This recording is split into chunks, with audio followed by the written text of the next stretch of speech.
We got some breaking news, champs, and the highly anticipated fight between Lamont Roach Jr. and GERVONTATANKDAVIS. It's a done deal.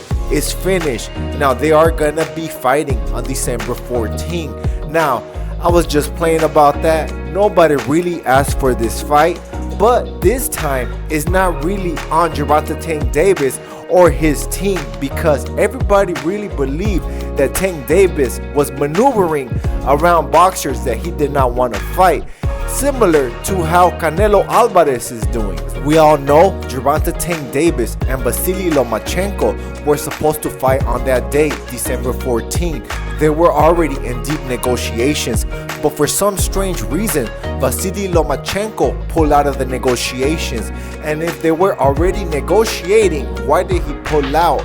Maybe he does not believe that he could beat Tank Davis, but that is a great fight for GERVONTATANKDAVIS. This is not really Tank Davis's fault that Vasily Lomachenko pulled out of the negotiations. Also, it does seem that GERVONTATANKDAVIS has a lot of hate from a lot of people, and I really don't know why. This guy is a really good role model. Even after, like, outside of boxing, he bought like this whole complex, but the complex did get burned down. There's just haters, they were just hating on Tank. But GERVONTATANKDAVIS does seem like he does have a lot of hate. But I do know that a lot of people are mad that GERVONTATANKDAVIS is getting Lamont Roach from 130 to go all the way to 135. It was only 5 pounds.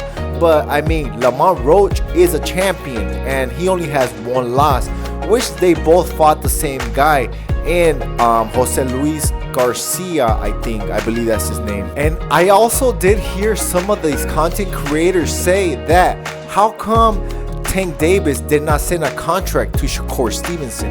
Well, Shakur Stevenson is going through hand surgery, so he's out of the conversation. And also, it was supposed to be El Rayo Valenzuela, but I have some mixed feelings about this. Some people say that El Rayo Valenzuela was asked to have a rehydration clause and go down to 135, but El Rayo fights at 140. And also, El Rayo just beat another fighter that Tank Davis was supposed to fight in a rematch, and that's none other than Pitbull Cruz.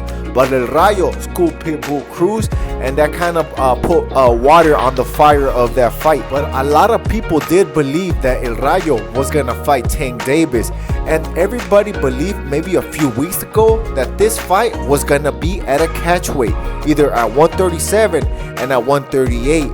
And it was going to be for the 135-pound championship belt and the 140-pound championship belt, which I never heard of this ever happen to anybody else in the past. But if you guys did, let me know. But I really do believe the Lamont Roach fight will be a good fight, and he's not getting the credit that he deserves, because Lamont Roach is a champion and he only has one loss, like I said earlier. But I mean, everybody thinks that Tank Davis is just gonna beat the living ish out of Lamont Roach, and it can happen.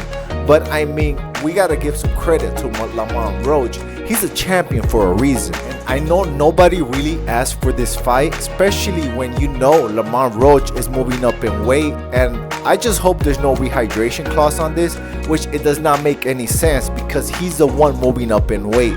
And if there is a rehydration clause, it will probably help Lamont Roach, since he is coming down from a lower weight class. But I mean, this is going to be a good fight, and I'm just glad that they're fighting, because there's not a lot of fights in between. And not just that, the undercard is going to be a great undercard. We have David Benavidez, and I also heard that the Charlo brothers were going to be in the undercard. And you know how the PBC does, man. They threw on some great cards. So does Turkey Al-Ashik.